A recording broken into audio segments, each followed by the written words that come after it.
Hello दोस्तों, आज हम परसेंटेज यानी कि प्रतिशत के बारे में पढ़ेंगे। ठीक है। ये प्रतिशत की परिभाषा होती है हमारी, आंकड़े का चयन 100 के आधार पर करना प्रतिशत कहलाता है।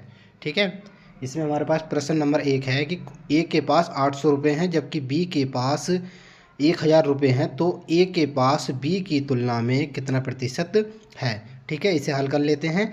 तो यहाँ पर हमारा बेस रहेगा ए के पास 800 रुपये जबकि बी के पास 1000 रुपये हैं। तो इसमें बोला कि ए के पास बी की तुलना में कितना प्रतिशत है, यानी कि ए के पास बी की तुलना में, यानी कि बी जो हमारा क्या यहाँ पर बेस रहेगा। तो 1000 को हम कहाँ पर रख लेंगे, 1000 को रखेंगे नीचे। देखिए इसे हल करेंगे। ठीक है, 1000 को हम रख लेंगे यहाँ पर नीचे, रख लेंगे 1000। और ऊपर क्या आ जाएगा हमारा ए का मान। ए का मान कितना हमारे पास यहाँ पर 800 है, तो ए का मान कहाँ रखेंगे हम, ऊपर रख लेंगे। ठीक है। और इसे प्रतिशत में चेंज करने के लिए इसमें हम क्या कर देंगे, 100 से गुणा कर देंगे, तो ये प्रतिशत में चेंज हो जाएगा। ठीक है। यहाँ पर अब हम इनको दो जीरो को कैंसिल कर देंगे, फिर हम इसे 2 से काट देंगे। ठीक है, ऊपर से एक जीरो से नीचे एक जीरो काट दिया हमने, तो ऊपर रहेगी 80 हमारा। 80 की गुणा 1 से करेंगे तो कितना आ जाएगा, 80% आ जाएगा ये। ठीक है, इस तरीके से ये इसका आंसर हो जाएगा।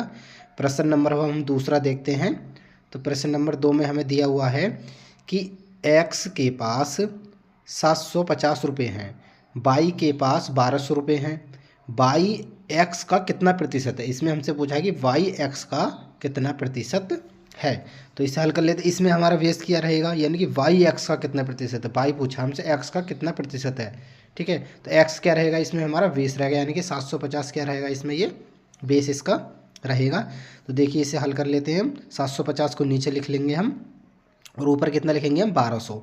ठीक है, और इसे प्रतिशत में चेंज करने के लिए हम क्या करेंगे, इसमें 100 से क्या कर देंगे, गुणा। ठीक है, 100 से गुणा, ये भी प्रतिशत में हमारा ये चेंज हो जाएगा। ठीक है, अब हल कर लेंगे आगे हम इसे। तो ये इसका एक जीरो से ये जीरो कैंसिल हो जाएगा। ठीक है, फिर हम इसे 5 से काट देंगे, तो 5 से काटेंगे तो 5 ही कम 5 बचे 2, 25 हो गए। 5 पंजे 25। ठीक है, इसे काटेंगे तो 5 दूनी 10। ठीक है, अब 5 से फिर इसे काट देंगे हम, तो 5 तिया 15। 5 से 1200 को काटेंगे तो 5 दूनी 10, 2 बचे 20 हो गए। तो कितने होगा, 5 चौक 20, और एक जीरो का जीरो आ जाएगा। ठीक है, उसके बाद में ये 3 से कट रहा है हमारा, 3 से काट देंगे हम 240 को, तो 3 अट्ठे 24। ठीक है, और जीरो का जीरो आ जाएगा। ऊपर से 80 गुणा में 2 बच गया। 80 और 2 की क्या करेंगे अब हम, गुणा। 80 गुणा में 2, तो 80 की 2 से गुणा करेंगे तो 80 दूनी कितने होते हैं, 160। 160 प्रतिशत आ जाएगा ये हमारा, ये 160 प्रतिशत। ठीक है, आंसर इसका हो जाएगा।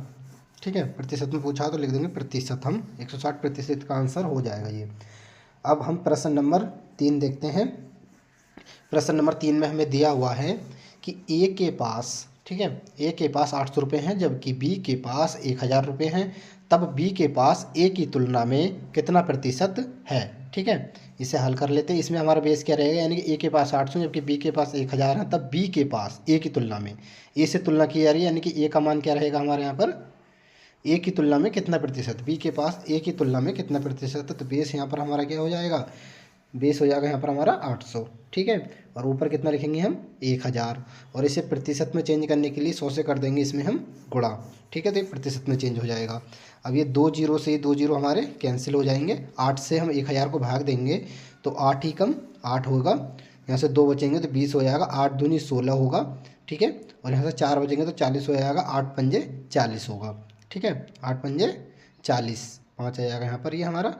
तो हमारा कितना आ जाएगा, ये नीचे 125 प्रतिशत हमारा ये निकल के आ जाएगा। यही प्रश्न नंबर 3 का आंसर हो जाएगा। ठीक है, अब हम प्रश्न नंबर 4 देखते हैं। इसमें हमें दिया हुआ है कि ए के पास 800 रुपये हैं जबकि बी के पास 1000 रुपये हैं, तो ए के पास कितना प्रतिशत है, यह दोनों की तुलना में ए के पास कितना प्रतिशत है, ये हमें बताना है। ठीक है, दोनों की तुलना में कितना प्रतिशत है ए के पास, ये हमसे पूछा है। तो ए के पास 800 रुपये, ये तो ऊपर लिखा जाएगा, और बेस इसमें क्या रहेगा हमारा, बेस रहेगा 800 प्लस 1000, क्योंकि इसमें दोनों के लिए पूछा है। तो बेस हो जाएगा हमारा 800 प्लस 1000, और ऊपर लिखा जाएगा ए के पास कितने रुपये हैं। तो ए के पास हमारे पास 800 रुपये, तो ऊपर रख देंगे हम 800 रुपये। ठीक है, और इसे प्रतिशत में चेंज करने के लिए हम क्या करेंगे, इसमें 100 से मल्टीप्लाई यानी कि गुणा कर देंगे। ठीक है, 100 से गुणा कर देंगे तो हमारे प्रतिशत में चेंज हो जाएगा।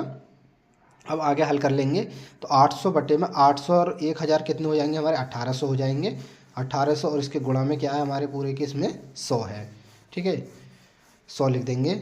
अब 2 जीरो से यहाँ पर नीचे ये 2 जीरो से 2 जीरो कैंसिल हो जाएंगे। 18 से हम 80 को भाग देंगे यहाँ पर। ठीक है, तो इससे पहले काट लेते हैं, काट के छोटा कर लेते हैं हम। ये 2 से कट रहा है। ठीक है, 2 से काटेंगे हम ऊपर, तो 800 काटेंगे तो 2 चौक 8। ठीक है, 2 चौक 8 और 2 जीरो के 2 जीरो ऐसे ही आ जाएंगे। 2 से काटेंगे तो 2 नम 18 आ जाएगा। ठीक है, अब ये नहीं कटेगा तो हम 9 से क्या करेंगे 400 को भाग लगा देंगे। ठीक है, 9 से लगाएंगे भाग 400 को।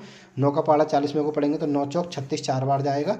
इधर 5 से ले लेंगे, 10 10 में 6 तो 4 बचे, उतार ले जीरो। 9 का पाड़ा 40 में को पड़ेंगे तो 9 चौक 36, फिर 10 में से 6 गए तो 4 बचेंगे, 5 लगाएंगे उतार लेंगे जीरो। 9 चौक 36, यानी कि ऐसे ही चलता चला जाएगा 40.444 आगे तक। तो हम इसे लिख लेंगे, हमने जब 9 से 400 भाग लगाएंगे तो हमारे पास ये आ जाएगा निकल के 44.44। ये इसका क्या हो जाएगा फाइनल प्रतिशत में आंसर हो जाएगा। ठीक है, प्रश्न नंबर 4 का ये आंसर हो गया।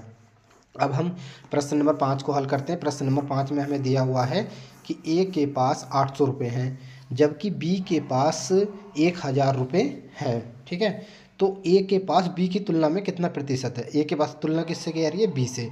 तो यहाँ पर हमारा बेस क्या रहेगा, वी, यानी कि बेस बी का मान कितना हमारे पास यहाँ पर 1000। तो 1000 हमारा यहाँ पर हो जाएगा बेस। ठीक है, और ऊपर कितना रखेंगे हम 800 रुपये। ठीक है, ए के पास पूछ रहा है ना, तो जिसका पूछा है तो उसे ऊपर रख देते हैं। ऊपर रखेंगे हम 800। ठीक है, ऊपर 800 रख देंगे हम। नहीं, यहाँ पर पूछ रहा है कि कम है, सॉरी कम पूछ रहा था। हम 1000 में से पहले 800 को घटाएंगे, जब कम निकलेगा, जो कम निकलेगा उसे ऊपर रख देंगे। ठीक है, क्योंकि कम पूछा है ना, कितना कम है, तो 200 रख दिया ऊपर और गुणा में 100, और गुणा 100 कर देंगे तो प्रतिशत में चेंज हो जाएगा। अब आगे हल कर लेंगे तो 2 जीरो से 2 जीरो कैंसिल हो जाएंगे और 1 जीरो से ऊपर ही 1 जीरो कैंसिल हो जाएगा। तो हमारे पास कितना आएगा 20% बच जाएगा। ठीक है, 20% इसका ये आंसर फाइनल हो जाएगा। ठीक है, अब प्रश्न नंबर 6 देखते हैं। इसमें हमें दिया हुआ है कि ए के पास 800 रुपये हैं, जबकि बी के पास 1000 रुपये हैं। तो बी के पास ए से कितना प्रतिशत अधिक है, इसमें अधिक पूछा है। ठीक है, तो ए बी के पास ए से, तो बेस तो हमारे यहाँ पर ए ही रहेगा। ठीक है, बेस है हमारे यहाँ पर ए 800, लेकिन हमसे पूछ रहा कितना अधिक है। तो यदि हम 1000 में से 800 घटा दें तो हमें पता चल जाएगी कि बी के पास जो है वो ए से कितना अधिक है। तो 1000 में से जब 800 घटाएंगे तो हमारे पास निकल के कितना आएगा 200, यानी कि 200 अधिक है। और उसे हमें बताना कि प्रतिशत में कितना प्रतिशत अधिक है, तो इसे हम प्रतिशत में निकाल देंगे। तो सबसे पहले हम घटा लेते हैं कि 1000। ठीक है, बेस हमारे यहाँ पर 800 रहेगा। ठीक है, और 1000 में से यदि हम 800 घटा देंगे तो हमारे पास कितना निकल के आएगा, लिख के घटा देते हैं हम। 1000 माइनस का 800 बराबर कितना आ जाएगा, ये 200। ठीक है, तो 200 हम कहाँ लगा देंगे ऊपर, और इसे हमें प्रतिशत में निकालना, तो 100 से कर देंगे हम इसमें गुणा। ठीक है, ये प्रतिशत में चेंज हो जाएगा।